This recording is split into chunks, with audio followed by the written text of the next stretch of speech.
का इलाज संभव है।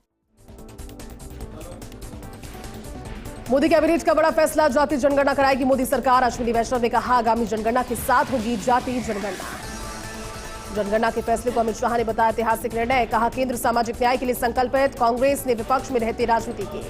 केंद्रीय मंत्री अश्विनी वैष्णव का कांग्रेस पर हमला। कहा जाति जनगणना का कांग्रेस ने किया विरोध, कांग्रेस ने फायदे के लिए सिर्फ सर्वे करवाया। केंद्रीय कैबिनेट के बड़े फैसले, सिलचर से शिलांग तक हाईवे प्रोजेक्ट की मंजूरी। 2025-26 में गन्ना किसानों के लिए एफआरपी की गई तय। पहलगाम हमले को लेकर एक्शन में मोदी सरकार। पीएम मोदी की अध्यक्षता में सीसीएस और केंद्रीय कैबिनेट की बैठक। मोदी सरकार ने किया एनएसए बोर्ड का पुनर्गठन। पूर्व रॉ प्रमुख आलोक जोशी अध्यक्ष नियुक्त। सरकार ने 7 सदस्यीय बोर्ड का किया पुनर्गठन। कैबिनेट और सीसीएस की बैठक के बाद रक्षा मंत्री राजनाथ सिंह से मोदी की मुलाकात। पीएम मोदी की गृह मंत्री रक्षा मंत्री के साथ बैठक।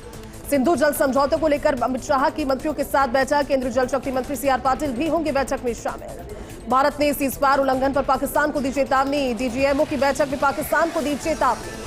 पीएम मोदी का रूस दौरा रद्द। 9 मई को मॉस्को में होने वाली विजय दिवस परेड में नहीं होंगे शामिल। लोकसभा स्पीकर ओम बिरला का कोटा दौरा। मेघवाल और गुर्जर समाज के सामूहिक विवाह सम्मेलन में रहे शामिल। वरवधू को दिया आशीर्वाद। एलओसी के पास 4 राफेल विमानों की पेट्रोलिंग। विमानों की पेट्रोलिंग से पाकिस्तान में हड़कंप। कई आतंकी संगठनों के टेरर कैंप एक्टिव। केंद्रीय मंत्री अर्जुन राम मेघवाल का बयान। कहा भारत से पाकिस्तान डरा हुआ है। पाकिस्तान को सिंधु जल संधि का सबसे ज्यादा डर। पहलगाम हमले में आतंकी फारूक अहमद का नाम आया सामने। लश्कर का टॉप कमांडर है फारूक अहमद। अभी पीओके में छिपा है फारूक। पहलगाम आतंकी हमले की एनआईए जांच तेज। चश्मदीदों के बयान के आधार पर 3D मैपिंग। आतंकियों के भागने का रूट लगेगा पता। भारत के एक्शन से पहले खौफ में पाकिस्तान। पाक ने 52 F-16 लड़ाकू विमान बलूचिस्तान एयरफील्ड पर किए तैनात।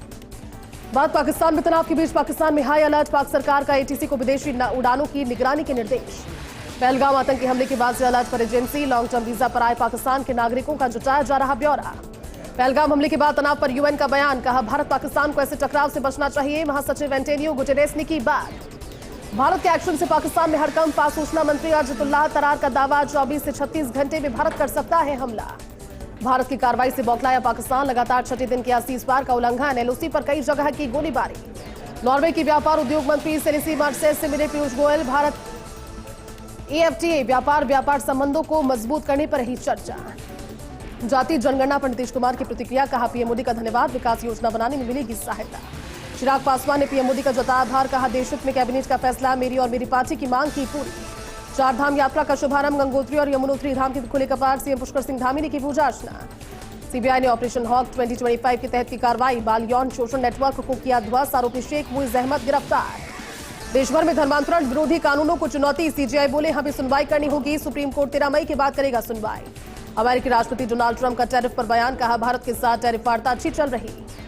अलवर के किशनपुर और पैंतपुर गांव में आधा दर्जन लोगों की मौत। परिजनों का आरोप जहरीली शराब पीने से गई जान। हनुमानगढ़ की रावतसर में पुलिस की बड़ी कार्रवाई। करीब 52 लाख का डोडा पोस्ट पकड़ा। 3 तस्कर गिरफ्तार।